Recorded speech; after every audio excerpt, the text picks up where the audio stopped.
নবী মুহাম্মদুর রাসূলুল্লাহ সাল্লাল্লাহু আলাইহি ওয়াসাল্লাম আল্লাহ পাকের নবী জানিয়ে দিয়েছেন ওটা যেই না জমিন থেকে বিদায় নেবে রাসূলুল্লাহ জানিয়েছেন দুনিয়া জুড়ে তখন শুরু হবে ভূমিকম্পের সিরিজ।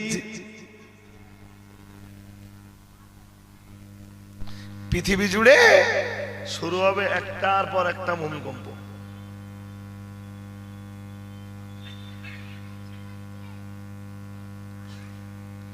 তুরস্কের এই ভূমিকম্প হওয়ার পর বহু জায়গার মাটি কেঁপেছে বলে,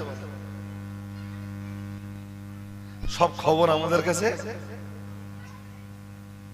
কোথাও বা কম কোথাও বা একটু বেশি। কালকে রাত্রের বেলার এক নিউজ দেখছিলাম, ভারতবর্ষের যে কটা শহর রেড জোনে আছে, যখন তখন ভূমিকম্প